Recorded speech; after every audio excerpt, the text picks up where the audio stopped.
संजय जी, आज के सत्संग की शुरुआत करते हैं और इनवाइट करते हैं सदा ठाकुर आंटी को। सदा आंटी प्लीज आए और सत्संग की शुरुआत करें।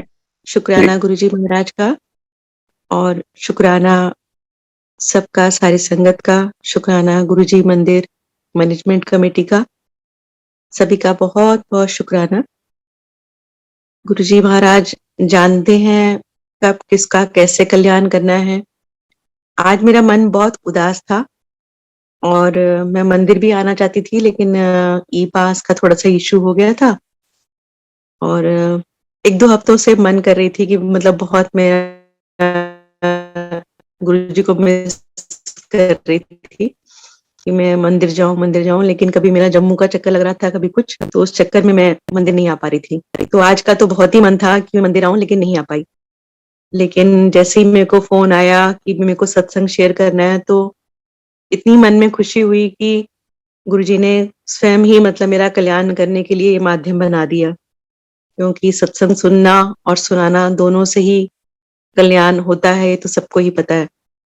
और गुरुजी स्वयं ही चुनते हैं कि किससे क्या काम कराना है, क्या सेवा है, कब किसकी। तो इतना मतलब आत्मिक शांति मिली मेरे को कि भी गुरुजी ने आज मेरे को ये इस चीज के लिए चुना, सत्संग करने के लिए। और गुरुजी का बारंबार शुक्राना है, लख लख शुक्राना है। मैं सत्संग आज शुरू से सुनाना चाहती हूँ। जैसे मैं गुरुजी से मिली, सत्संग बहुत सारे हैं, अभी रिसेंट के भी हैं, लेकिन कई संगत होंगी जिन्होंने वो शुरू से सत्संग नहीं सुना होगा। गुरुजी की कृपा, उनकी महिमा, उनका गुणगान करने के लिए शब्द बहुत थोड़े हैं, जीवा भी थोड़ी है, उसमें इतनी शक्ति नहीं है, लेकिन गुरुजी स्वयं अपने आप जो बुलवाना होता है वो बुलवा लेते हैं। मैं गुड़गांव शिफ्ट हुई थी तो गुरुजी महाराज के इनविटेशन मुझे मिलने लगे। नूतन आंटी मेरे को गुरुजी के बारे में बताने लगे, लेकिन इफ पट में और किंतु परंतु में 3 साल वेस्ट हो गए। किसी और गुरु को मानते हैं, साईं बाबा की पूजा करते हैं, बचपन से और भगवानों की पूजा कर रहे हैं। तो ये सब रीजन होते रहे या समय नहीं था गुरुजी के पास पहुंचने का। और जब समय हुआ तो मेरे मन में प्रेरणा जागी कि मैं गुरुजी के दर्शन करने जाऊं। नूतन आंटी को खुश, वो भी खुश हो जाएंगी और किसी महापुरुष के दर्शन भी हो जाएंगे। लेकिन ये था कि पीछे कई वर्षों में कई बाबाओं ने और एस्ट्रोलॉजर्स ने हमारा बहुत टाइम वेस्ट करवा दिया था, पैसा भी और समय भी। तो हमने एक दूसरे से प्रॉमिस किया था कि आज के बाद हम किसी बाबा या एस्ट्रोलॉजर के पास नहीं जाएंगे। मेरा बर्थडे था, मैंने अंकल को बोला कि आज मेरा बर्थडे है, जैसे मैं मनाना चाहूँ मुझे मनाने देना। इन्होंने बोला कि हाँ ठीक है। ये मन में सोच रहे थे कि शायद मैं किसी मूवी को देखने जाऊंगी या रेस्टोरेंट में खाना खाने जाएंगे।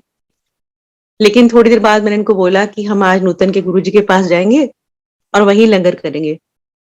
तो इन्होंने मेरे को ऐसे देखा और पूछने लगे कि तू अपना प्रॉमिस तोड़ रही है। मैंने कहा हाँ। तो ये कहने लगे ठीक है, मैं आज जाऊंगा, आज के बाद फिर कभी मुझे मत कहना। तो मैंने नूतन आंटी को फोन करा कि भी ऐसे ऐसे गुरुजी मेरे हस्बैंड मान गए हैं, तो हम आज गुरुजी के पास चलेंगे। वो कहने लगी कि भी गुरुजी के गद्दी पे बैठने से पहले हमें वहां पहुंचना है, तो आप मेरे घर के बाहर आ जाना और अपनी कार लेते आना। मेरे पास कार नहीं है आज, मैं आपके साथ जाऊंगी।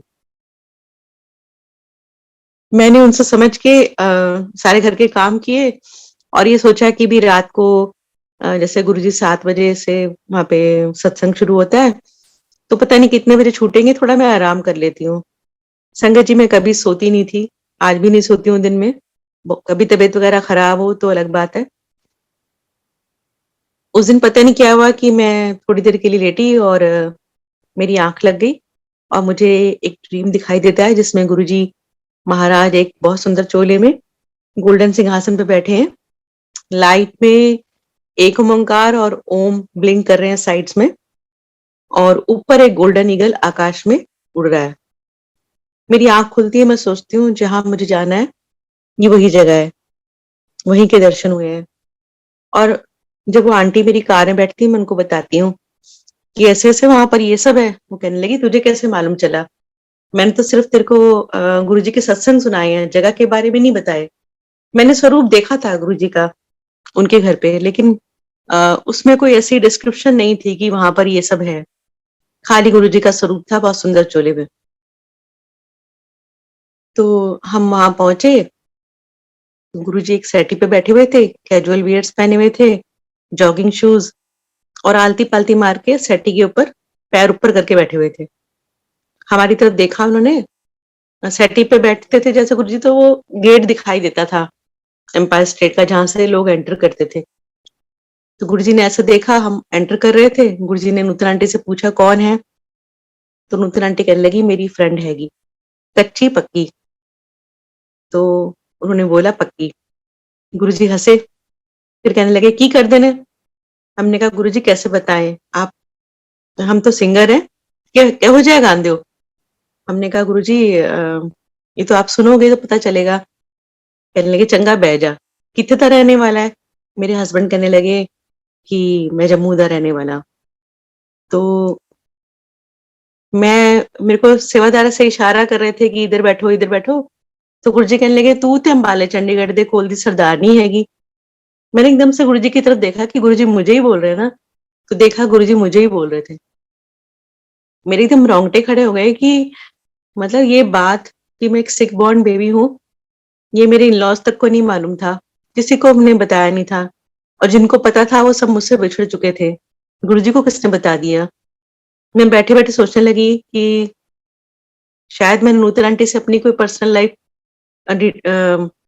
डिस्कस करी होगी, लेकिन फिर सोचा नहीं, मैंने तो कभी उनसे कोई बात ही नहीं करी। ये समझ नहीं थी कि जो पूरे जहान का मालिक है, वो हमारे सामने बैठा है साक्षात भगवान। उनको तो हमारे सारे जीवन का पता है, अगले-पिछले सब। समझ नहीं थी, लेकिन कोई अंकल आए सेवादार, उन्होंने मुझे चाय प्रसाद दिया। मैंने वो पीना शुरू किया। मेरे गले में कुछ प्रॉब्लम थी बहुत सालों से, जो एक सिंगर के लिए बहुत ही परेशानीदायक होती है। उसके लिए मैंने काफ़ी सारी मेडिसिन्स ली थी, हर तरह की, लेकिन मुझे कोई भी फ़ायदा नहीं हुआ था। जैसे मैं वो चाय प्रसाद पीने लगी तो मुझे काफ़ी रिलीफ़ मिला।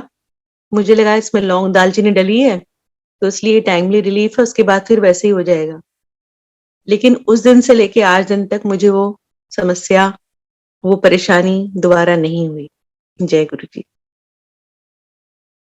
समझ नहीं थी, और शब्द चल रहे थे, अच्छा तो लग रहा था, लेकिन बच्चे बहुत परेशान कर रहे थे। उसके बाद लंगर आया, तो लंगर में भी काफ़ी सारे, जैसे 4-4 की अ, थाली में शेयर करना था, वो हमने किया। तो हमारी जो फैमिली थी वो हमारे साथ नहीं बैठी थी, वो अलग-अलग हो गए थे। इस तरीके से बैठना हुआ।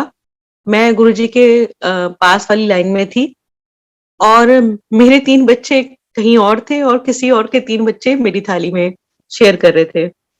और इतनी मिर्चें हरे सिरके में डली हुई आ गई कि वो बच्चे तो मिर्च खा ही नहीं रहे थे। और मैंने सोचा है कि ये बच्चे हैं, ये क्या मिर्च खाएँगे जब मेरे बच्चे नहीं खाते हैं तो। मैंने सोचा कि पहले मैं मिर्च से स्टार्ट करती हूँ, उसको खत्म कर दूँगी, बाद में सारा कुछ खाऊँगी। तो वो मिर्च खाने से मेरे को इतनी प्रॉब्लम हुई कि मेरी आँख, नाक सबसे पानी आना शुरू हो गया, गालों से आग निकलनी शुरू हो गई और हिचकियाँ लग गई।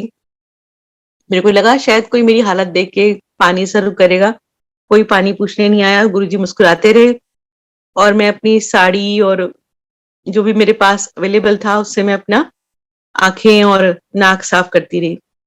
लेकिन जल प्रसाद किसी ने नहीं दिया। तो लंगर फिनिश करके हम लोग ने हाथ धोए, और जल वहाँ मिला हमें, और वहीं से हम चप्पलें ढूँढने लगे कि हम घर जाएँ। तो किसी ने बोला कि भी अभी आपको गुरुजी से आज्ञा लेनी है, लाइन में लगिए, आज्ञा लेकर फिर जाएँ। तो हमें तो लग रहा था कि भई बस इतना ही होता होगा, इससे आगे क्या होगा? तो हम फिर से लाइन में लगे, मैं आगे थी, मैंने मत्था टेका, गुरुजी कहते ऐश करो आंटी। मैंने गुरुजी को बहुत ही क्वेश्चन मार्क आईज़ से देखा कि मेरी तो सारी लग्ज़रीज़ छिन गई हैं।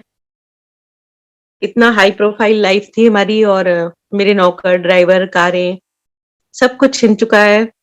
जब तक मैं गुरुजी के पास पहुँची थी तो मेरे गुड़गाँव के 3 मकान बिक चुके थे और एक 100 गज का प्लॉट मेरे पास था और हम किराए के मकान में शिफ्ट हो चुके थे। सीरियल्स, म्यूजिकल सीरियल्स जो हमने लॉन्च किए थे, सब कुछ बंद हो चुका था। एक सीडी थी, वो भी अटकी पड़ी थी, रिकॉर्डिंग हो रखी थी लेकिन कोई कंपनी उसको लेके राज़ी नहीं थी। बॉम्बे में अंकल गए थे अकेले स्ट्रगल करने के लिए, वहाँ पर भी लॉसेस करके सब कुछ बर्बाद कर दिया था। तो एक फ्रस्ट्रेशन थी और लाइफ बिल्कुल ज़ीरो लग रही थी उस समय और दूसरा ये था कि उन दिनों डीजे लॉन्च हुआ था तो बड़े-बड़े सिंगर, आर्टिस्ट सब घर बैठे थे खाली, काम नहीं था, कुछ नहीं था। तो ऐसे हालात में 3-3 बच्चों के साथ सर्वाइव करना और एकदम से हाई प्रोफाइल लाइफ से सिंपल लाइफ में आना और खुद काम करना, हर चीज़ को एडजस्ट करना, कम में गुज़ारा करना बहुत मुश्किल था, हम सबके लिए। तो लाइफ बड़ी अजीब-सी चल रही थी। उसी लाइफ में 3 साल पहले से गुरुजी हमें बुला रहे थे, लेकिन हम समझ नहीं पा रहे थे। गलती हमारी इससे हुई थी कि हम 3 साल वेस्ट किए थे। लेकिन चलो, देर आए दुरुस्त आए, गुरुजी के चरणों में पहुँचे। अब गुरुजी ने जैसे कहा ऐश करो आंटी तो मेरे आईज़ में वो जो क्वेश्चन मार्क था वो इसलिए था। मैं सोच रही थी कि वो लग्ज़रीज़ ही ऐश ऐश करने का माध्यम है, लेकिन गुरुजी की दुनिया में ऐश करो का मतलब कुछ और था। वो ये था कि हर समय हम गुरुजी की प्रेज़ेंस को महसूस करते हैं, दुःख है, सुख है, उ उतार है, चढ़ाव है। हमें लगता है गुरुजी हमारे साथ हैं हर पल और उस समय किसी चीज़ की ज़रूरत नहीं होती। जब गुरुजी हैं, तो हर गम भी हमें कबूल है, हर दुःख भी हमें कबूल है, हर कष्ट भी हमें कबूल है, क्योंकि हमें मालूम चल गया है कि हर कष्ट, हर दुःख, हर गम गुरुजी ने हमें सिर्फ़ 10% झेलने के लिए दिया है। बाकी सब तो वो अपने ऊपर ही ले लेते हैं और ये सब हमारे कर्मों का लेखा-जोखा हमें यहीं पर तय करके जाना है। तो एक खुशी होती है कि गुरुजी हमारे साथ हैं और हमारा सफ़र इतना आसान कर दिया उन्होंने। तो प्रेज़ेंस ऐश करो आंटी, वो मुझे धीरे-धीरे समझ में आया। अंकल ने मत्था टेका, तो गुरुजी कहने लगे वीरवार ਨੂੰ आई तो 5.25 ग्राम दा सोने दा ओम बना के ले आई। अब तो अंकल ने मेरी तरफ देखा, मैंने अंकल को देखा, हमें लगा कि लुट गए फिर से। घर जाते-आते हमारी बहुत लड़ाई हुई। बच्चे खाना माँगने लग गए, मम्मा खाने में मिर्ची थी, हमारा पेट नहीं भरा, ये नहीं हो रहा। तो हमने एक रास्ते में रेस्टोरेंट था, उसमें जाके बच्चों को खाना खिलाया। अब घर में लड़ाई शुरू हो गई कि अभी ये कैसे होगा, क्या होगा, मैं तो जाने वाला नहीं दोबारा, ये वो। अगले दिन आंटी का फ़ोन आ गया, नूतन आंटी का, "तू बहुत लकी है, तेरे से गुरुजी ने पहले दिन बात कर ली, तेरे को ब्लेस कर दिया, ये है, वो है।" उस समय क्या होता था कि जो पुरानी संगत होती थी, उसको नई संगत को गुरुजी के पास छोड़ के वो ऊपर कहीं उनको शिफ्ट कर दिया जाता था। तो उनको मालूम नहीं चला कि बाद में क्या-क्या बातें हुई। तो मैंने उनको फ़ोन पे बताया कि ऐसे-ऐसे हुआ। वो कहने लगी, "तू बहुत लकी है, मेरे रिश्तेदार आते हैं होशियारपुर से, कोई कहीं से और गुरुजी उनको ऐसे करके निकाल देते हैं। बेचारे कैसे-कैसे आते हैं, इतना सफ़र करके।" मैंने कहा, "वो सब ठीक है, लेकिन मैं शायद नहीं जा पाऊँगी।" तो उसने बोला, "नहीं, नहीं, जो गुरुजी ने बोला वो आपको करना है।" अब हमने सोचा कि कोई वहम ना रह जाए, पहले ही हालात इतने खराब हैं, चलो ये भी करके देख लेते हैं। लड़ते-झगड़ते सोने का ओम बना, गुरुजी के पास पहुँचे वीरवार को। गुरुजी हमें अभी हम लाइन में लगे थे, गुरुजी ने दूर से देखा, कहते, "ले आई?" हमने कहा, "हाँ जी।" पास पहुँचे तो गुरुजी ने वो ओम हाथ पे लिया अपने, इनकी डेट ऑफ बर्थ पूछी और कहने लगे, "मंडे नू काले धागे विच पाके एनू गले विच पा लें, तेनू ब्लेस किता है।" तो मैंने ऐसे देखा कि भी शायद ये सिंगर हैं, तो नज़र-वज़र के लिए गुरुजी ने इनको ये लॉकेट दे दिया। मैं बोली, "गुरुजी मेरे वास्ते?" गुरुजी कहते, "तुहाडा इको कनेक्शन हैगा।" पंजाबी में गुरुजी तेज से बोल गया, मुझे पल्ले ही नहीं पड़ा कि गुरुजी ने क्या बोला। मैंने आस-पास देखा तो जो संगत बैठी थी, उन्होंने समझाया कि एक जना ब्लेस होता है तो सब ब्लेस हो जाते हैं। मैंने मन में बुड़बुड़ किया तो आ ही नहीं रहे थे, ये तो ओम ला ही नहीं रहे थे, और उनको ओम मिल गया। चलो बैठ गए सत्संग संगत में, और अच्छा लगा। ये विश्वास हो गया कि गुरुजी वैसे बाबा नहीं है कि भी सबसे दक्षिणा लेते होंगे, या ये तो उन्होंने ब्लेस करके वापस दे दिया। तो हम लोगों ने जाना शुरू कर दिया। अब क्या होता था कि हम बच्चे भी ले जाते थे, ये सोच के कि थोड़ी देर कंट्रोल में रहेंगे, इनको भी कुछ सद्बुद्धि आएगी। तीसरी चौथी बार गुरुजी ने कहा कि फिर टब्बल ले आई है। तो मुझे बुरा लगा कि गुरुजी ने मतलब ऐसे बोल दिया कि बच्चों को टब्बर। तो जोशी अंकल थे, उन्होंने समझाया, आंटी अंकल और आंटी को आना होता है, बच्चों को और बुजुर्गों को घर छोड़कर आना होता है, उनको घर बैठे ब्लेसिंग होती है। अब मेरे माइंड में टेंशन रहती थी कि मैं वैसे ही जब कभी शोज होते हैं तो मैं घर से बाहर होती हूँ, रात को लेट आती हूँ, और अब ये गुरुजी ने भी मुझे रात को बुलाना शुरू कर दिया है, और 2-2 3-3 बजे बज जाते हैं यहाँ पर। तो बच्चे कैसे मैनेज होंगे, ये तो बिल्कुल नेग्लेक्ट हो जाएंगे। समझ थी नहीं कि जिसने हमें पाला है, जो हमें यहाँ तक ले आया है, वो जगत का खबीर हमारे सामने बैठा है, उसने ही सब कुछ करना है। लेकिन ना समझी इतनी थी कि उस समय पता नहीं था कि भी आगे क्या होने वाला है। तो हम जाते रहे बच्चों को घर छोड़ के, लेकिन मेरी दिमाग में चिंता लगी रहती थी। कुछ पल हमारे शांतिपूर्वक बीत जाते थे गुरुजी के पास, शब्द सुनने में और सब करके बहुत शांति मिलती थी। बहुत सुंदर ऑरा होता था वहां का, और गुरुजी से बचते रहते थे हम लोग। मेरे अंकल तो छुपते थे कि भी कहीं गुरुजी बुला ना ले, लेकिन हम कहीं भी हो, गुरुजी की निगाहें हम तक पहुंच जाती थी कि हम वहां बैठे हैं, और गुरुजी इशारे से पूछ लेते थे जो उन्हें पूछना होता था। 5वीं 6ठी बार में जब हम गए तो गुरुजी कहते चलो आज थोड़ा गाना सुनते हैं।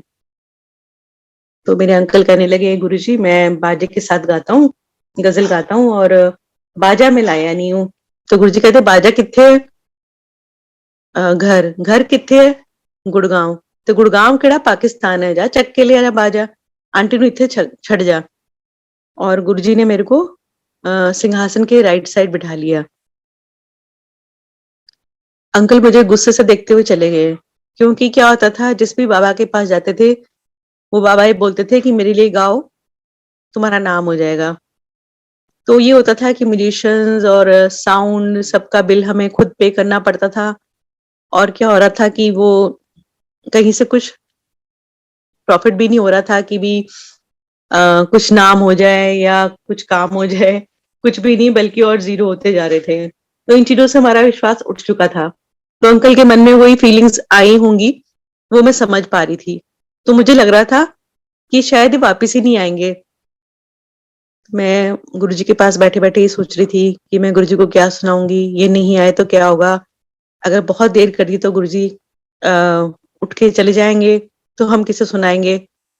पता था नहीं कि होगा क्या। लेकिन हुआ यूं कि 15 मिनट में अंकल एम्पायर स्टेट से आरडी सिटी गुड़गांव, और गुड़गांव से एम्पायर स्टेट पहुंच गए, जबकि उस समय मेट्रो कंस्ट्रक्शन हो रही थी। 1-1.5 घंटा हमें ट्रैफिक जैम में लगता ही लगता था। वो गुरुजी की लीला हमने बाद में से रियलाइज करी कि भी ये कैसे संभव हुआ। वो आज तक समझ ही नहीं आया कि सड़कें छोटी हो गई, क्या हो गया। गुरुजी क्या नहीं कर सकते तो आप सब लोगों को समझ आ गई है। लेकिन उस समय जब हम नए नए होते हैं तो इतनी बुद्धि काम नहीं करती, या पता नहीं गुरुजी पर्दा डाल देते हैं। तो अंकल जैसे बाजा लेकर आए तो गुरुजी कहने लगे कि अभी हाले नहीं, रुक जा, इशारे से जब मैं कमांगा तब तब लेके आई। तो बाजा कार में रहा। जब काफी संगत चली गई और कुछ संगत रह गई, तब गुरुजी ने अंकल को इशारा किया कि जाओ बाजा ले आओ। अंकल गए, बाजा लेकर आए। अंकल ने एक गजल सुनाई, मैंने सर ढक के शब्द सुनाया, प्रभ डोरी हाथ तुम्हारे। मन में चिंता थी कि 1-2 ही भजन आते हैं, अगर वो भजन भी सुना के गुरुजी ने कुछ और बोल दिया तो मैं क्या सुनाऊंगी। टेंशन तो ये थी। तो मैंने गुरुजी को बोला गुरुजी भजन सुनाऊं। गुरुजी कहते मैं शब्द भजन सुन सुन के बोर हो गया, तू मैनू लता दा गाना सुना कोई उल्ट जिया। अब बड़ी आसानी थी मेरे लिए, क्योंकि लता जी के गाने में इवेंट्स में गाती थी, लेकिन इस समय क्या सुनाऊं गुरुजी के सामने। इस दरबार में, वो एक क्वेश्चन दिमाग में आ गया और मैं नर्वस हो गई, मेरे हाथों से पसीना आना शुरू हो गया। मैंने डायरी के पन्ने पलटे, इंडेक्स देखा, तो उसमें तुम ही मेरे मंदिर, तुम ही मेरी पूजा पर मेरी नजर टिक गई। मैंने अंकल से पूछा कि भी मैं ये सुना दूं, तो कहने लगे हाँ ये ठीक है। मैंने गाया, गुरुजी को बहुत पसंद आया, गुरुजी ने बहुत बहुत ब्लेसिंग दी। आज मैं सोचती हूँ कि मैंने गाया, सुनाया, लेकिन वो गुरुजी चाह रहे थे, उनकी इच्छा थी कि मैं वो सुनाऊं। और बाद में मुझे मालूम चला किसी आंटी से कि गुरुजी का वो फेवरेट सॉन्ग था, गुरुजी सुनते थे उसको। इस तरीके से गुरुजी के दरबार में हाजिरी लगाने का मौका मिलता रहा और गुरुजी हमें जल्दी जल्दी बुलाने लगे, कल आ जाई, कल फिर आ जाई। हम रोज बाजा लेके गुरुजी के पास पहुंचने लगे। अब क्या होता था कि मैं घर से रियाज करके जाती थी और मन में सोच के आती थी कि आज गुरुजी को ये सुनाऊंगी, और वहां जाके माइंड बिल्कुल चेंज हो जाता था। मेरा मन करता था कि जैसे मैं ये गाना सुनाऊं, यही अच्छा है, यही सुनाना चाहिए। तो अंकल मुझे बोलते थे क्या करती है, घर में से कुछ रियाज करके जाती है, स्केल फाइनल करके जाती है, वहां जाके चेंज कर देती है। ये कितने साल हो गए तेरे को गाए हुए, गाना क्या उठाएगी, इंसल्ट हो जाएगी। लेकिन मैं कहती थी नहीं, मुझे तो यही गाना है। और गुरु जी की कृपा से वो 20 साल पहले जो गाया होता था मैंने गाना, वो एकदम से उठाती थी और मैं गा भी लेती थी बिना कोई स्केल फाइनल किए हुए।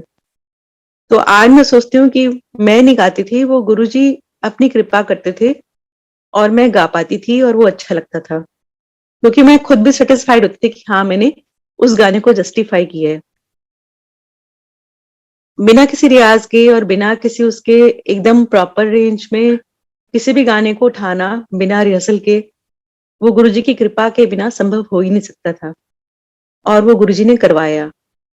धीरे धीरे जो मेरे अंदर का एक सोया हुआ आर्टिस्ट था, जिसने रियाज करना बंद कर दिया था, जो बिल्कुल भी एकदम केयरलेस हो गया था, वो उसने जागना शुरू किया। और मैंने दोबारा से अपने आप को मेंटेन करना शुरू किया, रियाज करना शुरू किया।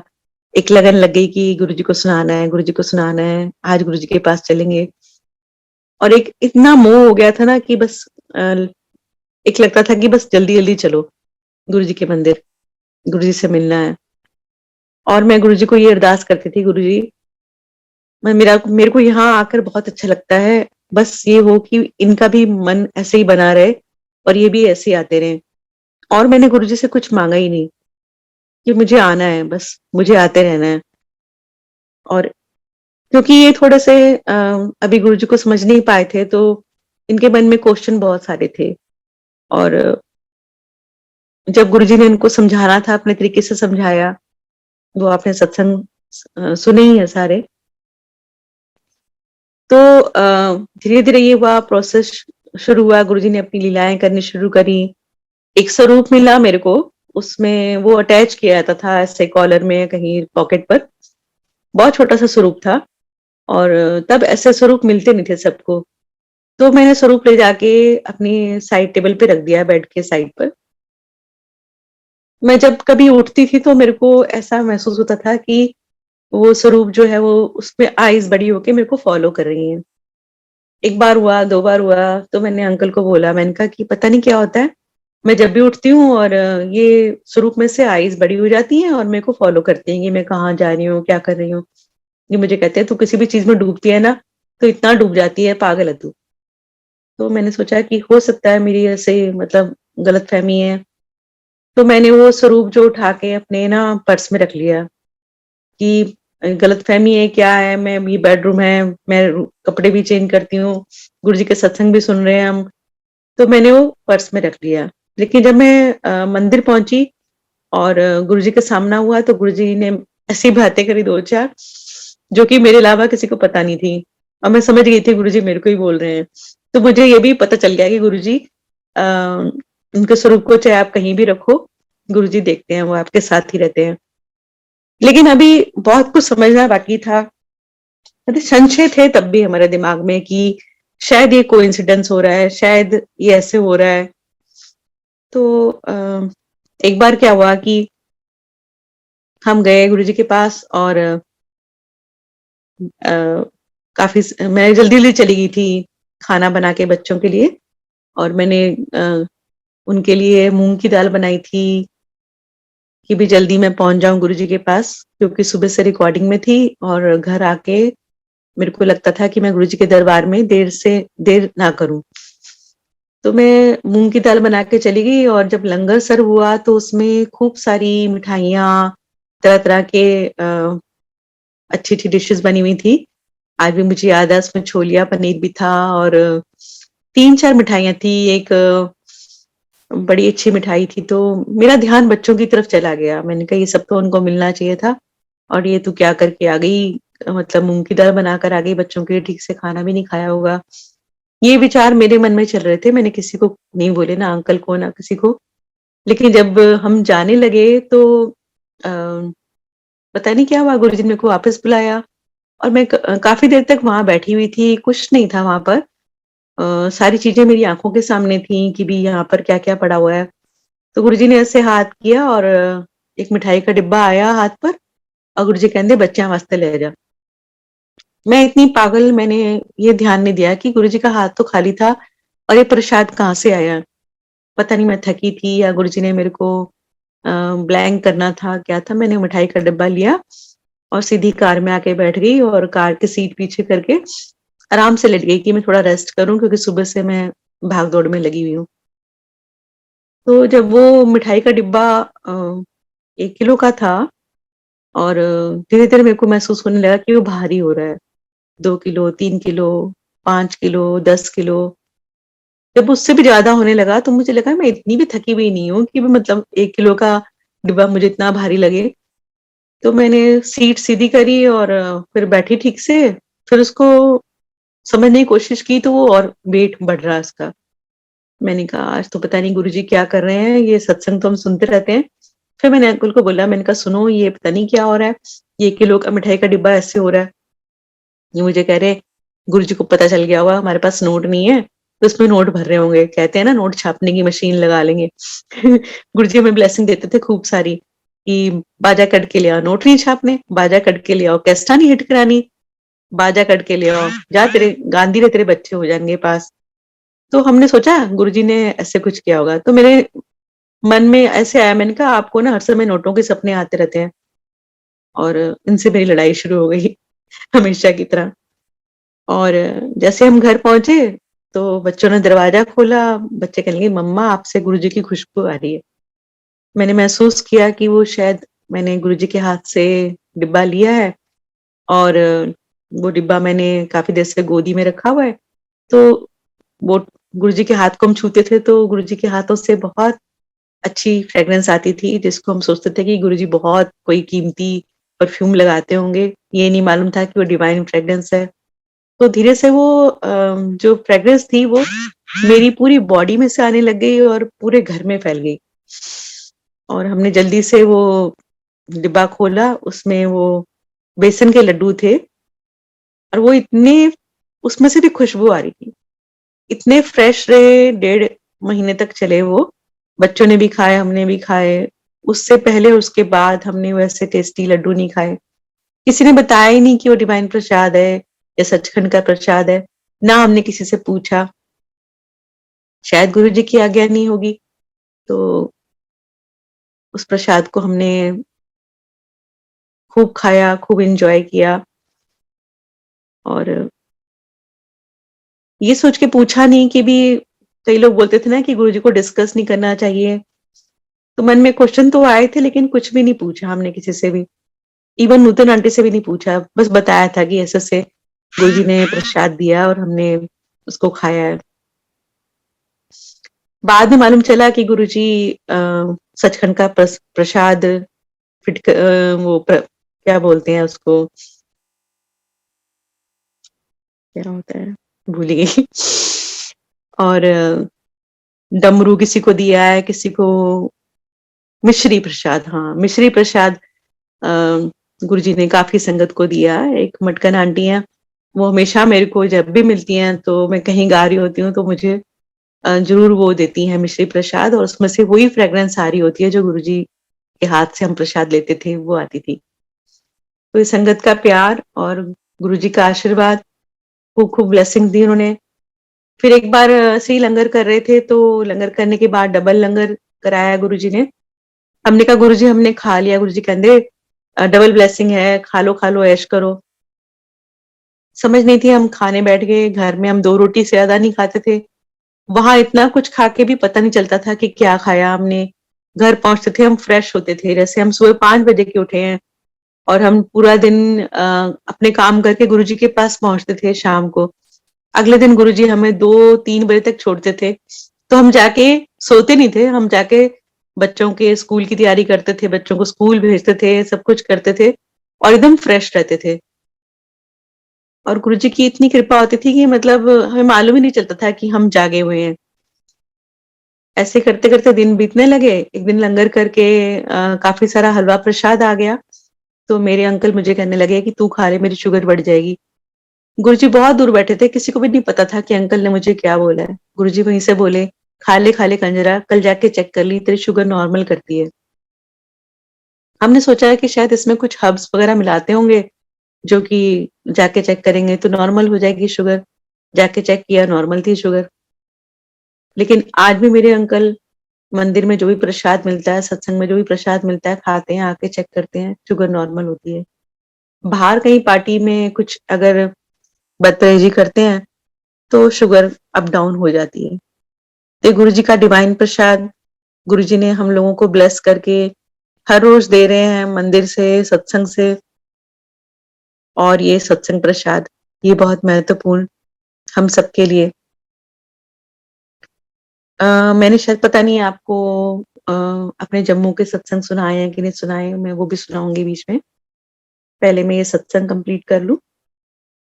तो ऐसे ही करते करते बहुत दिन बीतने लगे। गुरुजी हमें बुलाने लगे। एक दिन गुरुजी कहने लगे शिवरात्रि को ना बड़े मंदिर आना। गुरुजी ने कार्ड दिया अपने हाथ से। तो मैंने देखा ये कार्ड तो नूतन आंटी मेरे को 3 साल से दे रहे थे और मैंने नहीं गई। तो तब मुझे मालूम चला कि बड़ा मंदिर भी है कोई जगह, तो वहां जाना है। तो नूतन आंटी के साथ हम बड़े मंदिर पहुंचे। मेरा ब्रदर भी था, वो बीकानेर से आया था। हम पहुंचे तो बड़ा मंदिर देख के इतनी खुशी हुई, इतनी खुशी हुई। इतना सुंदर दरबार, लेजर लाइट से शिवलिंग के ऊपर आर पार लाइट जा रही थी, रिमझिम बारिश हो रही थी। वो नजारा हम आज तक नहीं भूल सकते। हल्की हल्की बारिश हो रही थी और मालूम नहीं था हमें किधर से किधर को जाना है। सेवादार जैसे बोल रहे थे इधर से जाओ, हम घूमते जा रहे थे। पहली बार मैं समझ ही नहीं आ रहा था कि हम जा किधर रहे हैं और हम निकल कहाँ से रहे हैं, कुछ पता नहीं चल रहा था। तो हम गए, गुरुजी को मत्था टेका। एक जगह मिल गई हमें। उसके बाद फिर लंगर के लिए भेजा गया। उसके बाद फिर गुरुजी ने इशारा किया तो हम बाजा लेकर आए। काफी देर हो गई थी, रात हो गई थी। काफी संगत जो थी वो उन्होंने डांस भी किया, खूब एंजॉय किया हमने। और उस दिन गुरुजी ने बहुत बहुत ब्लेस किया अंकल को। बियर ब्लेस करी कि जा कल दो। अंकल सोच रहे थे बाजा बजाते बजाते कि भी मैं घर पे होता तो मैं शिवरात्रि अपने तरीके से मनाता। अंकल को थोड़ी सी पीने की आदत हो गई थी, तो हम सब इस चीज से परेशान थे। लेकिन गुरुजी पता नहीं क्या ब्लेस कर रहे थे उनको। अंकल सोच रहे थे कि मैं घर होता तो शिवरात्रि अपने तरीके से मनाता, 2 पैग लगाता, ये मुझे रोज बाबा जी के पास ले आती है। तो गुरुजी ने इनकी तरफ देखा और कहने लगे कल जाके 2 बियर ला ली, तेरी शुगर नॉर्मल करती है।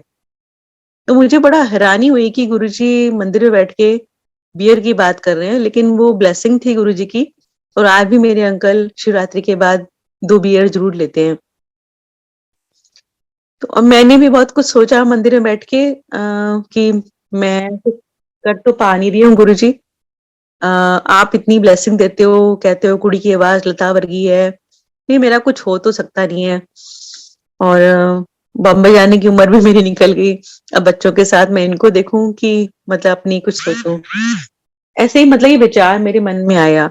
और जब मंदिर से हम बाहर आए, उसके बाद 3 दिन बाद मेरे को मेरे डायरेक्टर जो जिनके साथ मैं अपने म्यूजिकल सीरियल्स की बनाती थी 94 से, काफी मैंने बनाए थे, उनका फोन आ गया कि सदा तुम्हें बॉम्बे आना है, मेरी एक फिल्म है उसके लिए गाना है।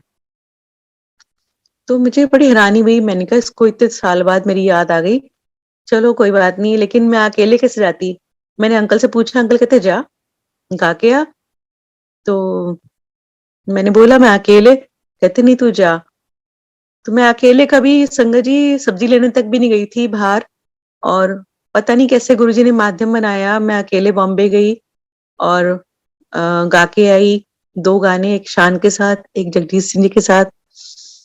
तो मैंने आके गुरुजी को बोला, गुरुजी मैं बॉम्बे गई थी। कितने गई सी? मैंने कहा हाँ जी बॉम्बे गई थी।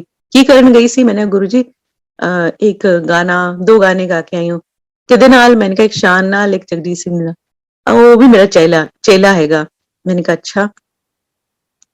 तो कहते चलो चंगा, घुम आई है। तो मेरे को लगा गुरुजी को कंफ्यूजन हुई है, फिर कह रहे हैं घूम आई है। फिर अंकल कहते तेरी आंटी बन गई एक्टर। फिर मुझे हंसी आई, मैंने कहा गुरुजी को जरूर कुछ कंफ्यूजन हुआ है। चलो बात गई आई हो गई। इसके बाद का सेक्शन क्या होता है कि जब गुरुजी ने महासमाधि ले ली, उसके बाद वो फिल्म रिलीज हुई।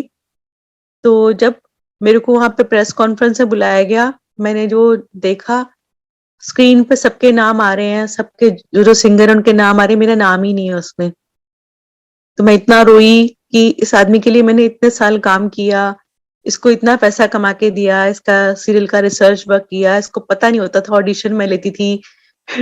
आज वो अंकल सुन भी रहे होंगे तो मुझे कोई वो बात नहीं है, लेकिन मैं घर आके बहुत रोई। तो मुझे बहुत हैरानी हुई कि मतलब मेरा नाम देने में क्या था। जगजीत सिंह जी वाला गाना तो किसी और से गवा लिया था, और जो शान के साथ गाना था वो उसमें मेरी आवाज तो थी लेकिन मेरा नाम दिया नहीं। बाद में उनके मेरे को फोन भी आया कि मतलब सॉरी पता नहीं कैसे हो गया ये वो। लेकिन मुझे एकदम गुरुजी की याद आई कि गुरुजी इसलिए बोल रहे थे कुमाई आंटी बन गई एक्टर, मतलब गुरुजी को पता था कि इसके साथ ये होने वाला है। देखिए मतलब गुरुजी को क्या नहीं पता कि इन फ्यूचर क्या होने वाला है। तो मेरे को एकदम से तसल्ली हो गई कि हाँ ये तो गुरुजी ने पहले ही बोल दिया था। तो समझ तब आई। इसी तरीके से फिर क्या हुआ कि एक दिन हम बैठे हुए थे, काफी उदास थे, तो गुरुजी कहने लगे की गल है, मुंह क्यों लमकिया पिया है? तो हम ना ऐसे ही बैठे हुए थे किनारे पर, तो हम ना घुटने घुटने चल के गुरुजी के पास पहुंच गए। जैसे बच्चे होते हैं रेडी के नहीं पहुंचते, ऐसे ही हम गुरुजी के पास सिंहासन पे, एक तरफ मैं एक तरफ अंकल। तो अंकल बोलते हैं गुरुजी मेरे को 25 साल हो गए दिल्ली आए हुए, मेरा नाम नहीं हुआ। गुरुजी कहते मेरे को तो होने ही आया ना, हाले रुक जा 1.5-2 साल। ये मेरी तरफ ऐसा देखने लगे, अच्छा 1.5-2 साल और रुकना पड़ेगा। फिर गुरुजी ने कहा चलो बाजा लेकर आओ। तो हमने गाया, संगत ने ताली बजाई। गुरुजी कहते जा संगत ने सुन लिया तेरा नाम हो गया। अंकल मुझे कार में बैठ के बोलने लगे 20-25 लोग बैठे थे, इनके सुनने से नाम हो जाएगा? गुरुजी भी कैसी बातें करते हैं। मैंने कहा गुरुजी की गुरुजी जाने, मैं तो इतने सालों से कितने कितनी जगह पर गा कर आया हूँ, कहीं मेरा नाम नहीं हुआ। मैंने कहा क्या कह सकते हैं, वो क्या कहना चाह रहे हैं मैं समझ नहीं पा रही हूँ। तो आज संगत जी आप देखिए कि संगत कितनी बढ़ गई है, गुरु जी की महिमा कृपा पूरे विश्व में कहाँ नहीं है, जहां जाते हैं वहीं गुरु जी की संगत है, जहां जाते हैं वहीं गुरु जी की संगत है। और ये मंत्र जाप और गुरु जी के भजन जगह जगह फेमस हुए, आज हर कोई जानता है सदा मासूम कौन है, गुरु जी के सिंगर हैं।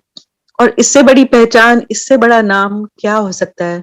मेरे हिसाब से तो मेरे लिए तो बॉलीवुड और हॉलीवुड ये सब फीके हैं, क्योंकि मेरे लिए तो मेरे गुरुजी के चरण में जो जगह मिल गई मुझे, और जो गुरुजी ने दे दिया हमें, वो उससे बड़ी कोई उपाधि हो ही नहीं सकती। इतना ब्लेस किया उन्होंने, इतना ब्लेस किया, इतना संगत का प्यार दिया। पूरे विश्व भर में जहां जहां भी सत्संग होते हैं, कोई ना कोई एक भजन मंत्र जाप ये सब चलता है। और इतनी शांति मिलती है ना कि मतलब और कोई सुख तो मिल ही नहीं सकता, इसके आगे सब फीके हैं।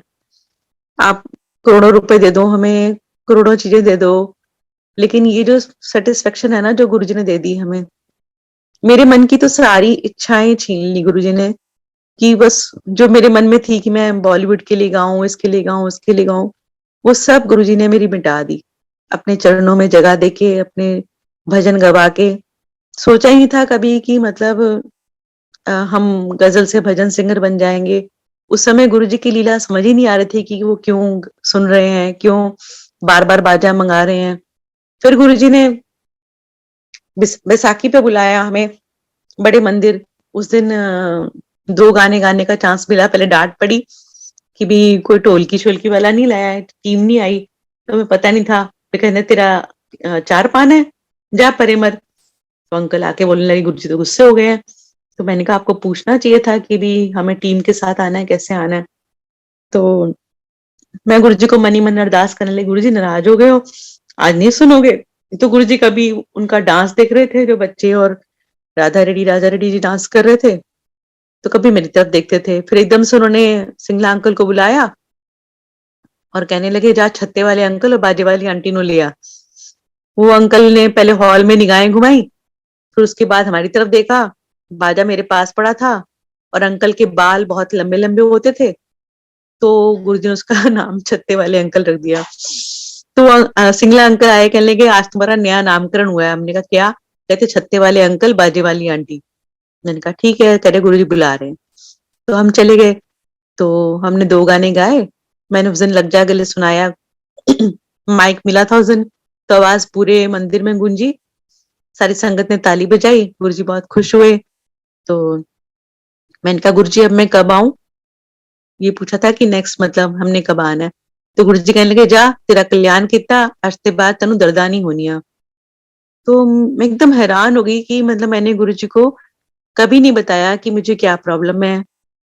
जैसे सब बताते थे कि मेरे गोडे में दर्द है, मेरा ये ठीक कर दो, मेरा वो ठीक कर दो। मैंने गुरुजी को कभी अपने बारे में कुछ नहीं बताया था कि मुझे ये समस्या है। तो मेरे को अर्थराइटिस स्टार्ट हो चुका था और माइग्रेन होता था, जिससे मतलब मैं इतनी परेशान हो जाती थी कि अगर मैं कहीं से सफर करके आई और मुझे माइग्रेन हो गया, तो मैं 3-3 4-4 दिन तक उठ ही नहीं पाती थी और इतनी परेशान होती थी मैं भी और मेरा पूरा घर। बच्चे भी परेशान हो जाते थे कि मतलब ये क्या हो गया मम्मी को, और सारा काम उनको करना पड़ता था। तो जब गुरुजी ने ऐसे बोला, तो मेरे को यकीन नहीं हुआ कि भी गुरुजी के कहने मात्र से क्या ठीक हो जाएगा ये। लेकिन वो दिन है, आज का दिन है। मुझे कभी दोबारा वो पेन्स नहीं हुई, माइग्रेन नहीं हुआ। गुरुजी ने इतनी कृपा बरसाई और अभी भी बरसा रहे हैं। मैं अभी जम्मू के सफर करके आई हूँ बाई कार, बाई रोड, और 13-14 घंटे का सफर, आना जाना। और बिल्कुल गुरुजी ने मेरे को बिल्कुल सही रखा, जबकि मेरी कमर में भी थोड़ा दर्द था। सब कह रहे थे कि तुम्हें तकलीफ होगी, ये होगा वो होगा, लेकिन कुछ नहीं गुरुजी ने होने दिया मुझे। तो ये गुरुजी की कृपा है कि वो हमको इतनी शक्ति देते हैं कि हम हर काम सहजता से कर लेते हैं। जबकि अगर हम वैसा देखा जाए तो हमारी बिल्कुल कोई औकात ही नहीं है कि हम कुछ काम कर पाए या हम कुछ परफॉर्म कर पाए, लेकिन गुरुजी साथ हैं तो वो हमारी शक्ति है। ऐसे ही जैसे बैसाखी निकल गई, तो उसके बाद जब हम गुरुजी के पास पहुंचे तो गुरुजी कहने लगे कि नवा बाजा लेकर आओ और नाले बाल कटा के आई। तो मेरे अंकल बहुत चिढ़ गए कि भी शायद इसको पसंद नहीं थे मेरे बाल, तो उसने गुरुजी को बोल दिया होगा कि भी कटवाने के लिए, तो मेरे पीछे पड़ गए। तेरे को चैन पड़ गया, तेरे को ये हो। मैंने कहा मैंने थोड़ा ना गुरुजी को बोला है। नहीं तूने गुरुजी को बोला होगा। मैंने कहा मैं तुम्हारे साथ जाती हूँ, तुम्हारे साथ आती हूँ ना, मेरे पास गुरुजी का फोन नंबर है तो मैं कैसे बोलूंगी। अच्छा एक काम करो, तुम बाल कटा लो, उसके बाद बढ़ा लेना दोबारा। चलो मैं बाल तो कटा लूंगा, लेकिन मेरी बाजा कैसे लूंगा, गुरुजी को पता नहीं है कि मेरी क्या हालत है। मैंने कहा ठीक है कोई बात नहीं, चलो बाल तो कटाओ। बाल कटा के आए तो फिर गुस्सा हुए। जब लेकिन मंदिर पहुंचे तो संगत ने प्रेज करी कि अंकल आप तो 10 ईयर्स यंग हो गए हो, बड़ा अच्छा लुक लग रहा है, बड़े स्मार्ट हो गए हो। इनको अच्छा लगा। अंदर गए तो गुरुजी बड़े खुश। बाल कटाए, चंगा आंटी वेख तेरा बंदा बनाता जेंटलमैन, इस तो पहले डंगर सी। सारे हंसे भी और गुरुजी बड़े खुश हुए। तो अंकल को अच्छा लगा कि मैं अच्छा लग रहा हूँ और गुरुजी खुश हुए हैं, तो अच्छी बात है। और उस दिन से लेके आज तक कभी अंकल ने बाल बढ़ाए नहीं, जरा से बढ़ते हैं फटाफट भागते हैं कटिंग करने के लिए। पता नहीं गुरुजी ने क्या किया, कट वो ग्रह खत्म कराए क्या ना। हमने पूछा कि गुरुजी आपने बाल क्यों कटाए, कोई क्वेश्चन मार्क किया ही नहीं गुरुजी से। तो फिर गुरुजी कहते बाजा, तो बाजा तो आया नहीं गुरुजी, काम ही नहीं है, वो आंदर रहेगा काम बथेरा, नवा बाजा लेकर आओ। दूसरी बार गए फिर बाजा नहीं, फिर गुरुजी ने डांटा। तीसरी बार गए फिर गुरुजी ने मुझे ही डांटा। एनु समझा दे, गुरुजी जो हुक्म कर दे हैं वो 3 बार जो बोल दे तो करना चाहिए है। तो अब मेरे को डर लगा कि गुरुजी बार-बार गुस्सा कर रहे हैं, तो कुछ होना चाहिए। मैंने नूतन आंटी से सलाह करी कि भी क्या करें? आंटी कहती कि गुरुजी अगर कुछ कह रहे हैं तो कुछ होगा, पक्का नया बाजा लेकर आओ। हमने आपस में सलाह करी और बाजे वाले अंकल को फ़ोन करा कि भी आप हमारा पुराना बाजा ले लें और नए बाजे की ना किश्त बना लें। क्योंकि जो बाजा हम यूज़ करते हैं, वो उस समय पर 45-50,000 तक का आता था, स्केल चेंजर। तो जब अंकल को फ़ोन किया बाजे वाले को तो उन्होंने बोला कि भी अगर गुरुजी की आज्ञा हुई है तो आप ऐसा करो, वो पुराना बाजा भी मुझे नहीं चाहिए, आप उसको रखो और नया बाजा ₹500 दे के ले जाओ, बाकी बाद में दे देना। अब बाजा आ गया लेकिन कोई ना कोई गेस्ट आता था घर पर, उसके साथ बच्चे होते थे और जब हम बोलते थे कि हम गुरुजी के पास जा रहे हैं, तो वो भी तैयार हो जाते थे कि हम भी चलेंगे गुरुजी के पास। तो मुझे लगता था कि जब मेरे बच्चे अलाउड नहीं है, तो उनके बच्चे कैसे अलाउड हो जाएँगे? तो हम प्रोग्राम वो कर देते थे कि भई गुरुजी आज बैठे नहीं है, उनका फ़ोन आ गया, ऐसे झूठ बोलते थे, जिसके लिए मैं सॉरी बोलती हूँ गुरुजी को। लेकिन मजबूरी थी कि बच्चे अलाउड नहीं थे। ऐसा करते-करते 27 मई हो गई और 27 मई को पता नहीं क्या जैसे गुरुजी ने मेरे को क्या कर दिया कि मेरे को इतना गुस्सा आया, मैंने अंकल को बोला कुछ भी करो आज बाजा जाना चाहिए। कब से तो बैसाखी के बाद से गुरुजी बाजा मँगा रहे हैं, अब मई हो गई है और आप मतलब अब बाजा आया है तो उसको ले जाने में देरी कर रहे हो। आज बाजा जाएगा उसके बाद मैं आपको कभी नहीं बोलूँगी कि मतलब आप चलो एम्पायर स्टेट, जब आप बोलोगे मैं तभी जाऊँगी। ऐसा मैं बोल के चुप हो गई। अंकल कहने लगे बस चलते हैं आज। कुछ भी करके हम बाजा लेके वहाँ पहुँचे, तो उस दिन गुरुजी बहुत गुस्से में और ऐसा लग रहा था कि पता नहीं बाजा ब्लेस होगा कि नहीं होगा, क्या करेंगे? गुरुजी तो बोल रहे हैं कि मैं हूँ टूट जा रहा है। मैं मेरे को लगा गुरुजी पंजाब जा रहे हैं, मैं गुरुजी को एकटक देखती रही और पास होके कि भी गुरुजी अगर आप पंजाब चले जाओगे तो मेरा यहाँ आना इतना मुश्किल होता है, तो मैं वहाँ पे कैसे पहुँचूँगी? तो ये सोच-सोच के मैं गुरुजी को देखे जा रही हूँ, देखे जा रही हूँ। एकदम से गुरुजी उठे और कहने लगे, "नवा मांझा ले आई?" हमने कहा, "हाँ जी।" हम भी खड़े हो गए। गुरुजी कहंदे, "ਤੁਹਾਨੂੰ काहदी टेंशन है? ਤੁਹਾਨੂੰ ਦੋਨਾਂ तो ब्लेस करके जाना है।" तो अंकल गए, बाजा लेकर आए और गुरुजी अंदर गए, एकदम से चोला चेंज करके बाहर आए और नीचे बैठे और संगत भी बैठ गई। तो गुरुजी ने इनकी तरफ देखा, इन्होंने पंजाबी गाना सुनाया। मैं भी एक पंजाबी गाना तैयार करके ले गई थी, तो जैसे मैंने अभी मुँह खोलना ही शुरू किया था कि एक सरदार जी बोले, "कोई पैट्रियोटिक सॉन्ग सुनाओ।" तो गुरुजी कहंदे, "सरदार जी थोड़े 12 बज गए ने।" तो फिर गुरुजी मैं चुप हो गई, मैं कुछ बोली नहीं। अंकल ने फिर थोड़े सुर छेड़े मेरे जो मैंने गाना तैयार किया था, तो इतने में एक सरदार जी कहने लगे कि गुरुजी कह रहे हैं, "वो गाना सुनाओ जो बड़े मंदिर बैसाखी ते सुनाया सी।" तो मेरे को सोचने में 1-2 सेकंड लगे कि भी मैंने कौन-सा गाना गाया था, तो मुझे याद आया कि मैंने लग जा गले सुनाया था। तो मैंने वो सुनाया, वो गाते-गाते गुरुजी से मेरी 2 बार आँखें मिली। देखा नहीं जाता था गुरुजी की तरफ, उनका ऑरा और ये होता था कि पता नहीं क्या रिएक्शन होगा, गुरुजी को पसंद भी आ रहा है कि नहीं आ रहा। तो मैंने 2 बार आँखें मिली गुरुजी से तो मेरे एकदम रोंगटे खड़े हो गए कि शायद गुरुजी दूर जा रहे हैं, पंजाब चले जा रहे हैं इसलिए मुझसे ये गाना सुन रहे हैं और शायद गुरुजी कहीं मेरे से नाराज़ तो नहीं हो गए, जो मैं बोलकर आई हूँ घर में कि भी जब उनको पता चल जाता है कि मैं जो भी मैं करती हूँ, सोचती हूँ, वो गुरुजी को मालूम चल जाता है। तो कहीं गुरुजी मुझसे नाराज़ हो गए हों कि भी अ, ये ऐसा बोल के आए कि आज के बाद मैं एम्पायर स्टेट नहीं जाऊँगी, जब तुम कहोगे तभी जाऊँगी। फिर मैंने कहा नहीं, पता नहीं गाते-गाते बहुत सारे विचार मेरे मन में आए और मेरे को रोंगटे खड़े होते रहे। लेकिन जो होना था उसके बारे में मैंने कभी सोचा ही नहीं था।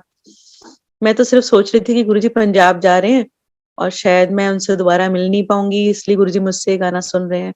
लेकिन 3 दिन बाद गुरुजी ने महासमाधि ले ली, तो यकीन ही नहीं आया और मतलब जैसे एक कहते हैं ना कहर सा हमारे ऊपर टूटा और काफ़ी देर तक तो ऐसा लग रहा था कि ऐसे किसी ने हमसे बहुत भयानक सा मज़ाक कर दिया है। लेकिन फिर धीरे-धीरे उस सच्चाई हमें कबूल करनी पड़ी और वो भयंकर मंज़र हमने देखा अपनी आँखों के सामने। लेकिन फिर धीरे-धीरे गुरुजी ने एहसास दिलाया हमें कि मैं तुम लोगों के साथ हूँ और वो एहसास के साथ ही हम अपना आज तक का जीवन और अपने अगले कितने जन्म बिता देंगे क्योंकि गुरुजी ऐसे महान और इतनी जो डिवाइन पावर है, वो हमारे साथ चौबीसों घंटे दिन-रात हमारे साथ रह रही है। इससे ज़्यादा हम लोगों को और क्या चाहिए? कुछ हम माँग ही नहीं सकते, बहुत छोटी-छोटी माँगे हैं हमारी। हम माँग के गुरुजी को बहुत छोटा कर देंगे, वो तो दिन-रात हमारे साथ हैं। अब मैं आपको ना जम्मू के सत्संग सुनाती हूँ कुछ, क्योंकि अभी पिछले दिनों मेरे जम्मू के बहुत चक्कर लग रहे हैं और अंकल गुरुजी को बोलते थे, "तू जम्मू दा है?" तो एक आंटी आती थी, रश्मि आंटी, तो गुरुजी बोलते थे, "चलो अपनी डोगरी में रिपीट करो, अपनी लैंग्वेज साफ करो।" तो हमें समझ नहीं आता था कि गुरुजी क्या कह रहे हैं, क्यों करा रहे हैं, उनकी लीला तो अभी भी नहीं हम समझ सकते, तब क्या समझ सकते थे। तो मैं अपनी मदर इन लॉ का सत्संग सुनाती हूँ। वो कभी गुरुजी के पास नहीं आई, लेकिन कोई पास नहीं आ सकता तो गुरुजी वहाँ पहुँच जाते हैं। उनको काफ़ी सारी परेशानियाँ थी, अस्थमा था, बहुत सारी चीज़ें परेशानियाँ थी, स्किन डिज़ीज़ थी और धीरे-धीरे ओल्ड एज में जब 80 से अबव होता है तो और भी सारी प्रॉब्लम्स हो जाती हैं साथ-साथ। तो पहले तो मेरे पास आके रहती थी 5-5 6-6 महीने यहाँ, 5-6 महीने वहाँ। तो अब उन्होंने आना बंद कर दिया था कि अब मैं जो पता नहीं मेरा लास्ट मोमेंट कब होगा, तो मैं अपने गाँव में ही रहना चाहती हूँ। तो हम लोग चले जाया करते थे। लेकिन जब उनका अंतिम समय आया तो उससे पहले वो मुझे 5-6 महीने पहले उन्होंने मेरे को फ़ोन किया कि मेरे को ना कोई दवाई नहीं लग रही है और अब मैं क्या करूँ? वो माता की पुजारिन थी, जय माता दी और जो अपने बचपन से उनको माँ-बाप ने सिखाया था, तो वो पूजा करती थी सुबह 4 बजे उठ के। तो मुझे कहने लगी कि मैं क्या करूँ? मेरे को कोई दवाई नहीं लग रही। मैंने कहा आपने जो पूजा-पाठ करते हो वो तो अच्छी बात है, लेकिन एक बार जो मेरे वाले कमरे में गुरुजी का स्वरूप रखा हुआ है, केबिन टीवी के केबिन के ऊपर, उसके स्वरूप के सामने आप सारी अपनी दवाइयाँ ले जाके रख दो और गुरुजी को अपना हाल सुनाओ कि भी ये दवाइयाँ मेरे को लग नहीं रही, तो आज से मैं आपका नाम लेके दवाइयाँ खाती हूँ, तो जितने पल हैं मेरे, तो वो मेरे आराम से कट जाएँ। तो कहने लगी, "अच्छा।" 2 मिनट के लिए चुप हो गई, फिर कहने लगी, "चलो ये भी करके देख लेते हैं।" तो गई वो उन्होंने स्वरूप के आगे अ, दवाइयाँ रखी, सबने बताया मुझे कि उन्होंने ऐसे ही किया और हाथ जोड़े और मन-मन जो प्रार्थना करी होगी। अच्छा उस स्वरूप के बारे में बताती हूँ, जब मैं वो स्वरूप जम्मू लेकर गई थी, तो उस स्वरूप में आईज़ गुरुजी की बंद थी। लेकिन धीरे-धीरे मैंने महसूस किया कि उसमें आईज़ जो हैं वो आधी खुल गई हैं गुरुजी की। तो ये चमत्कार हम लोग महसूस कर सकते हैं गुरुजी के क्योंकि मैं उस स्वरूप को काफ़ी सालों से अपने पास रखा हुआ था। तो माताजी ने वो दवाइयाँ खानी शुरू करी, उनको लगी और उनकी हालत अच्छी होने लग गई। तो उन्होंने मुझे फ़ोन करके जय गुरुजी बोला, तो कहने लगे तेरे गुरु ने सुन ली मेरी। तो मैंने कहा ठीक है आप दवाइयाँ खाओ और आराम से अपना जीवन यापन करो। तो उन्होंने खानी शुरू कर दी। 5-6 महीने बाद उनको फिर उनकी हालत थोड़ी वैसे होने लगी। सबने मुझे फ़ोन करके बोला कि सदा उनका लास्ट मोमेंट है, आप आ जाओ। तो 2009 की बात है और हम लोग गए उनके पास और समझ नहीं आ रहा था कि भी वो सर्वाइव करेंगी या नहीं करेंगी। कभी लगता था कि जाने वाली, कभी लगता था नहीं। अब संगत जी आर्टिस्ट का जीवन तो ऐसे ही होता है कि उसका जब सीज़न होता है तो उसके पास काम होता है और जब सीज़न नहीं होता है तो उसको बेचारे को बैठ के खानी होती है। तो मेरा सीज़न का टाइम था, नवरात्रे चल रहे थे और मैंने यहाँ काम पकड़ा हुआ था। अब 3 बच्चों को पालना इस आर्टिस्ट ज़िंदगी में तो बहुत मुश्किलों का सामना करना पड़ता है। तो मैंने गुरुजी को अरदास करी, मैंने कहा गुरुजी मुझे कुछ मालूम नहीं चल रहा, मैं लोगों से एडवांस लेके बैठी हुई हूँ यहाँ पर और मुझे करना क्या है, मुझे गाइड करो। तो इनकी हालत तो कभी लगता है कि भी ये ठीक हो रही है, कभी लगता है कि जाने वाली हैं, तो अगर मैं चली जाती हूँ, पीछे से इन्हें कुछ हो गया, तो मुझे सुननी पड़ेगी ज़िंदगी में और अगर मैं यहाँ रह जाती हूँ और लोगों का एडवांस लेके बैठी हुई हूँ और वहां नहीं पहुंचती हूँ तो मेरी नाक कटने वाली है। मैं क्या करूं? मुझे कुछ पता नहीं चल रहा, मुझे गाइड करो। इस स्थिति में मेरी बुद्धि तो काम नहीं कर रही है। तो माता जी लेटे हुए थे, सबने बोला इनको गीता पाठ करो, मैं गीता पाठ करने लगी। मुझे मालूम नहीं चल रहा था कि वो सुन भी रही है कि नहीं सुन रही है। जैसे मन में सोचा कि वो सुन रही है कि नहीं सुन रही है, तो उन्होंने मेरे घुटने पे हाथ रखा और ऐसे से मतलब थपथपाया, तो मुझे मालूम चल गया कि वो सुन रही है। तो गीता पाठ पूरा सुना, खत्म हुआ और जैसे ही मतलब मैं बाहर आई और 2 पल के लिए लाइट गई और उसके बाद अंदर गए तो लगा कि भी उनकी तबीयत खराब हो रही है। और बाहर एक पास के गुरुद्वारे से शब्दवाणी आई जिसकी वस्तु सोई ले जाएगा। तो मुझे गुरुजी का इंडिकेशन मिल गया कि भी शब्दवाणी से ही आंसर मिल गया है।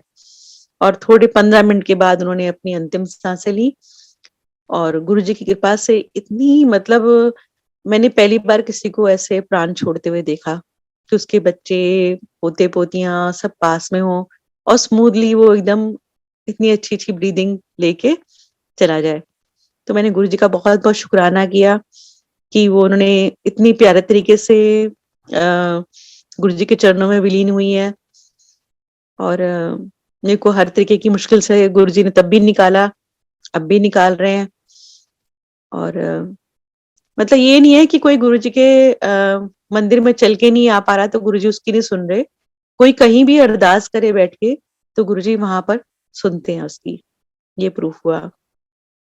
उसके बाद क्या हुआ कि एक हमारी बहू है वहां पर जम्मू में, उसके कोई भी बच्चा नहीं हो पा रहा था तो गुरुजी के मंदिर नहीं आ पाती थी क्योंकि हमारे जो जेठ हैं वो सब कट्टर अ, अपने कुल देवता को मानने वाले हैं या माता की पूजा करते हैं। तो वो किसी बाबा या उसमें अपनी बहुओं को नहीं आने देते। खैर अब तो सब मेरे को जय गुरुजी बोलते हैं, लेकिन उस समय एकदम से उनको बिलीव करना बड़ा मुश्किल हो रहा था। तो वो बिटिया ने मेरे को, बहू ने मेरी नंद के हाथ मैसेज भेजा कि गुरुजी को बोलो कि मेरी सुने। तो मैंने गुरुजी को अरदास करी यहाँ बड़े मंदिर में, तो मेरे को उस दिन स्वरूप मिला, लॉकेट प्रसाद मिला। तो मैंने वो उसके लिए भेज दिए। उसने जैसे ही वो मेरी नंद जून में आई थी और उनको मैंने वो जैसे स्वरूप भेजा, उसने लड़की ने जाके अपने गले में पहन लिया और जुलाई में उसने कंसीव किया और अब उसके 2 बेटे हैं। तो आज तक वो गुरुजी के मंदिर थैंक यू बोलने भी नहीं आई है, लेकिन मुझे पता उसकी मजबूरी है, दिल से वो मानती है गुरुजी को। और गुरुजी ने दोनों सुंदर लाल उसकी झोली में डाले और गुरुजी का बहुत बहुत शुक्राना है। ऐसे ही जो भी बात हम गुरुजी को अपने मन से करते हैं या कोई दुखी है वो नहीं आ पा रहा है, तब भी गुरुजी उसकी सुनते हैं।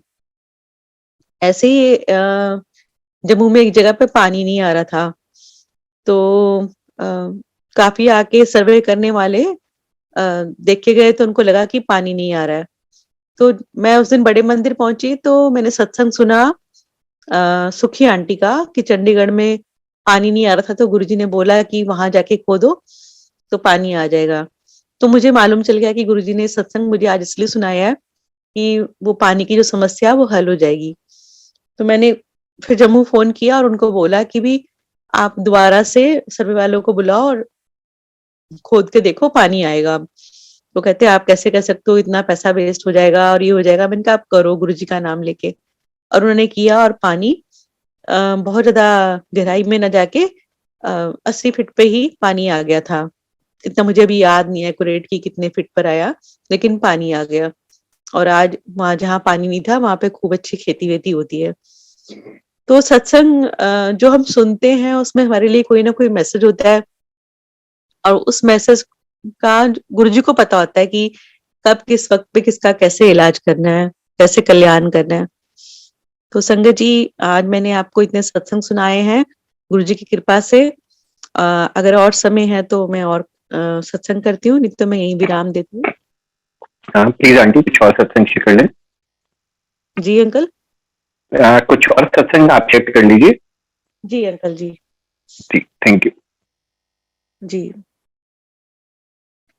तो अभी मैं अपना कोविड का सत्संग दोबारा रिपीट करती हूँ। मुझे कोविड हुआ था 1 मई को और मुझे बुखार चढ़ा और उसके बाद मेरी हालत खराब हो गई। अंकल और मनस्वी को भी कोविड हुआ और उसमें उनको इतना नहीं था जितना मेरा चेस्ट इन्फेक्शन 18/25 था और मेरे पड़ोसियों ने काफ़ी सारे एडमिट थे, कुछ उस समय ना ऑक्सीजन और बेड की बिल्कुल भी कमी थी और वो कहीं से भी मिल नहीं पा रहे थे। तो मेरे एक पड़ोसी ने बताया कि राधा स्वामी कोविड केयर में आप बेड हैं, आप वहाँ भेज दो। आंटी को भेज ही दो हॉस्पिटल, नहीं तो बड़ी मुश्किल हो जाएगी। हम कोविड केयर को हॉस्पिटल समझ के वहाँ गए। अंकल और एक संगत के और अंकल हैं, अनुराग अंकल, वो मुझे कोविड केयर में छोड़कर आए। मुझे लग रहा था कि वहाँ पर बहुत अच्छी केयर होएगी, लेकिन पता नहीं क्या हुआ है कि वहाँ बिल्कुल भी केयर नहीं हुई और मेरे को लग रहा था कि मैंने यहाँ पे आके गलती करी है। बहुत तगड़ा एसी, जबकि कोविड में तो एसी मना करते हैं और कोई व्यवस्था नहीं, कोई इंजेक्शन नहीं, कुछ नहीं। और मेरे को जाके ऑक्सीजन भी इस समय शाम को 5 बजे पहुंच गई थी, तो मुझे कोई ऑक्सीजन नहीं मिली, जबकि मेरा 86 पे ऑक्सीजन था। रात को पता नहीं कैसे गुरुजी की कृपा से, शायद गुरुजी ही होंगे, तो उन्होंने कोई सीनियर डॉक्टर आया, उसने मेरी ऑक्सीजन चेक करी तो मेरी 70 तक पहुंच गई थी। तो उसने डांटा वाटा तो मेरे को ऑक्सीजन मिली और इस तरीके से मेरे को सांस लेने में भी आसानी हुई। लेकिन क्या हो रहा था कि जब भी मैं वॉशरूम जाती थी तो मैं बेहोश हो जाती थी और कोई वहां पे व्यवस्था नहीं थी कि कोई मुझे अटेंडेंट मिले या कोई साथ में भी नहीं था। साथ में कैसे आते हो कि अंकल और बच्चे तो घर पे ही थे, वो भी बीमार थे। लेकिन गुरुजी ने इतनी सुंदर तरीके से मेरे को वहां से निकाला। 9 तारीख को मैं एडमिट हुई थी और मैं 15 मई को घर पे थी, गुरुजी की कृपा से, जबकि 10 दिन से पहले किसी भी पेशेंट को छोड़ा नहीं जाता था। लेकिन मैं गिरते पड़ते घर वापस तो आ गई, लेकिन फिर मेरी हालत खराब होने लगी तो अंकल डर गए थे कि तू जिद करके आ गई होगी, कैसे मैनेज करके आ गई है, तू ठीक नहीं है, फिर तू कैसे आ गई। तो मैंने इनको बोला कि गुरुजी ने मेरे को अभी तक अगर संभाल के रखा है तो आगे भी संभालेंगे, ऑक्सीजन की कोई जरूरत नहीं पड़ेगी। इन्होंने सब जगह फोन कर दिया और सब लोग मेरे लिए ऑक्सीजन ढूंढने में लग गए, लेकिन गुरुजी ने मेरे को ठीक किया। थोड़े मेरे स्टीरॉइड दोबारा चले 10-15 दिन और, लेकिन मेरी सारी रिपोर्ट्स तीसरे चौथी बार में नॉर्मल हो गई।